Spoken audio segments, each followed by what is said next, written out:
अस्सलाम वालेकुम guys, welcome back to my new vlog. आज का दिन हमारे लिए बहुत ही ख़ास है क्योंकि आज हम पिकनिक पे जा रहे हैं। फुरकान और बासी जो हैं वो भी बिल्कुल रेडी हैं। हम आज जहाँ जा रहे हैं वो है छांगा मांगा जी। हम जाने के लिए बिल्कुल रेडी हैं, बस में बैठ चुके हैं और सभी यहाँ तैयार है। सुबह के तकरीबन 8:30 बज चुके हैं। 8:30 बजे हमारी यहाँ से रवानगी होगी और वापसी देखें शाम कब तक हम वापस आते हैं। हम छांगा मांगा जा रहे हैं। ये वही मशहूर ज़माना जंगल है जहाँ हम बचपन में अक्सर जाने की ख्वाहिश किया करते थे, लेकिन हम जो है कभी छांगा मांगा गए नहीं। आज हम अपने बच्चों के साथ जो हैं वो छांगा मांगा की सैर के लिए जा रहे हैं। और ये जो छांगा मांगा है ये लाहौर से तकरीबन 70 किलोमीटर के फ़ासले पर वाक़या है। इसका रास्ता जो है वो बहुत ही खूबसूरत है, कहीं खेत कहीं दरख्तों के साए और बहुत से छोटे छोटे गांव जो हैं वहाँ से हम गुज़र कर यहाँ तक पहुँचते हैं। रास्ते में जो गांव आते हैं वो बिल्कुल ही सादा गांव हैं। आजकल जो है वो शहरों में तो बहुत ज़्यादा तरक्की हो गई है, लेकिन वो लोग आज भी सादगी से ही अपनी ज़िंदगी बसर करते हैं और उनके जो घर हैं वो भी बिल्कुल सादा से हैं। तो दोस्तों, छांगा मांगा सिर्फ़ एक जंगल ही नहीं, ये एशिया का सबसे बड़ा एक मसनूई जंगल है। ये मसनूई जंगल यानी कि यहाँ पे दरख्त जो है वो कुदरती तौर पर नहीं बल्कि खुद लगाए गए थे और इसकी बुनियाद जो थी वो 1866 में रखी गई थी, जब ब्रिटिश राज के दौर में इस जंगल को उगाया गया था। ये जंगल दरअसल रेलवे के लिए लकड़ी फराहम करने के मकसद से बनाया गया था, यानी कि जो रेलवे है उसको यहाँ से जो है वो लकड़ी काट के रेलवे तक फराहम की जाती थी। यहाँ पे जो है वो पटरी भी बहुत ही दूर तक इसकी रेलवे की पटरी मौजूद है। यहाँ शीशम, किक्कर, बैद और बहुत सी इकसाम के दरख्त जो है ना वो यहाँ पर पाए जाते हैं। ये चेक करें, हम छांगा मांगा की हदूद में दाखिल हो चुके हैं और ये इर्द गिर्द जो है वो जंगल ही जंगल है। यहाँ पे रोड बहुत सुनसान है, दोनों तरफ सिर्फ दरख्त ही दरख्त हैं। अब हम छांगा मांगा के अंदर दाखिल हो चुके हैं। जैसे ही हम छांगा मांगा के गेट में दाखिल होते हैं ऐसा महसूस होता है जैसे हम किसी और ही दुनिया में आ गए हों। यहाँ पर शोर बहुत कम होता है और हवा में एक अजीब सी ताज़गी आ जाती है क्योंकि चारों तरफ जो है वो हरे भरे दरख्त ही हैं। यहाँ पे परिंदों की चहचहाहट सुनाई देती है, दरख्तों के पत्ते हिलते हुए जो हैं वो महसूस होते हैं और बहुत ही ज़्यादा यहाँ पे सुकून है जो कि सिर्फ़ कुदरत में ही होता है। यहाँ दरख्तों की कितारें ऐसे लगती हैं जैसे कुदरत ने खुद लाइन में खड़े किए हों। ज़मीन पर गिरते पत्ते, धूप और साए का खेल और हल्की हल्की हवा, एक सुकून सा तारी हो जाता है। इन दरख्तों के नीचे बैठकर ऐसा लगता है जैसे वक्त थम सा गया हो। छांगा मांगा की हिस्ट्री के बारे में आपको बताएं, ये छांगा और मांगा जो थे ये दो भाई थे और ये दोनों भाई जो थे वो डाकू थे। वो कभी कभी इस इलाके में छुपते थे और उसके बाद ये इलाका जो था वो उन्हीं के नाम से मशहूर हो गया। सोचे, जिन डाकुओं से लोग डरते थे आज वही नाम एक कुदरती जन्नत के साथ जुड़ा हुआ है। छांगा मांगा की ख़ास बात ये भी है कि यहाँ पे बोटिंग भी होती है। ये देखें, ये एक खूबसूरत सी झील है और इसमें जो है वो लोग बोटिंग कर रहे हैं और इर्द गिर्द का नज़ारा जो है वो बहुत ही खूबसूरत है। हम इर्द गिर्द के मनाज़र को महसूस कर सकते हैं, पानी की लहरों की आवाज़, कश्ती का हिलना और परिंदों की आवाज़। यहाँ हर तरफ फैमिलीज़ आई होती हैं और कुछ बच्चे जो हैं वो स्कूल ट्रिप के लिए भी आए होते हैं। बच्चे खेल रहे होते हैं और फैमिलीज़ भी काफ़ी इंजॉय कर रही होती है। यहाँ पे ये जो है पैरट हैं जिनके साथ लोग अपनी जो है वो तस्वीरें बना रहे हैं और इर्द गिर्द में देखें यहाँ पे इन्होंने कुछ यादगार चीज़ें भी बनाई हुई हैं, जैसे कि ये आपको मीनार पाकिस्तान नज़र आ रहा होगा।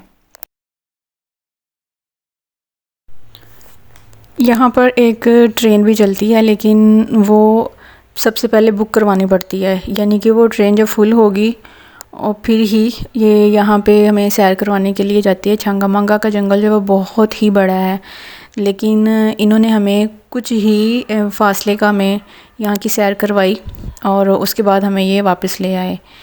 तो ये सबसे पहले इसको बुक करवाना पड़ता है, फिर ये ट्रेन यहाँ पे चलती है। और ये जो है ना ये हमें छांगा मांगा की सैर ट्रेन पर करवाई जा रही है। अब हम छांगा मांगा की जो कंप्लीट हिस्ट्री है उसके बारे में बात करते हैं कि छांगा मांगा जो थे वो 2 भाई थे जो कि डाकू थे, और ये अंग्रेज़ दौर में डाकू बन गए थे।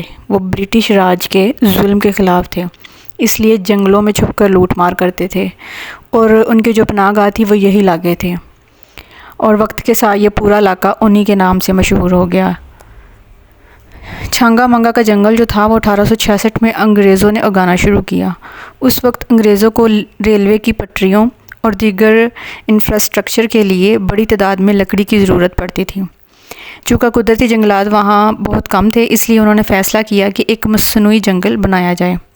ये एशिया का सबसे पहला और सबसे बड़ा मसनूई जंगल है।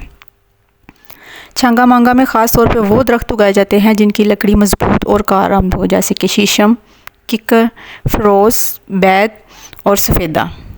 यहाँ लगभग 10,000 एकड़ रकबे पर दरख्त लगाए गए हैं। इसे दुनिया के सबसे बड़े मुनज़्ज़म और मनसूबाबंद जंगलात में शुमार किया जाता है। अंग्रेज़ों ने छांगा मांगा के अंदर एक छोटी रेलवे लाइन भी बिछाई थी जिस पर लकड़ी ले जाने वाली ट्रेनें चला करती थीं। इसे छांगा मांगा फॉरेस्ट रेलवे भी कहा जाता था। ये रेलवे 1921 तक जो था वो जारी रहा, और आज भी इसका कुछ हिस्सा बाकी है जो तारीख़ी विरसे के तौर पे देखा जा सकता है। छांगा मांगा सिर्फ लकड़ी का ज़रिया नहीं था, बल्कि ये माहौल, दर्जा हरारत, ऑक्सीजन और जंगली हयात के लिए भी एक महफूज पनाहगाह था। यहाँ पे जो है वो बहुत से जंगली जानवर भी यहाँ पे रहते थे। परिंदे भी थे, खरगोश, लोमड़ियाँ वगैरह, यानी कि बहुत से जंगली जानवर जो थे वो यहाँ पे रहना शुरू हो गए, और ये जंगल पाकिस्तान के इब्तदाई माहौलियाती मंसूबों में भी शुमार होता है। बदकिस्मती से 1990 की दहाई में दरख्तों की बेदरेक कटाई, यानी कि बहुत ही ज़्यादा कटाई शुरू हो गई, और उसमें करप्शन भी शुरू हो गई, जिसकी वजह से जंगल को बहुत ज़्यादा नुकसान पहुंचा। लेकिन सन 2000 के बाद हुकूमत ने इसे दोबारा बहाल करने की कोशिश की। आज ये जंगल दोबारा सांस ले रहा है और लाखों दरख्त यहाँ पर दोबारा उगाए जा चुके हैं। आज छांगा मांगा सिर्फ एक जंगल ही नहीं बल्कि एक सियाहती मुकाम भी बन चुका है। यहाँ पर लोग जो हैं वो पिकनिक मनाने के लिए आते हैं।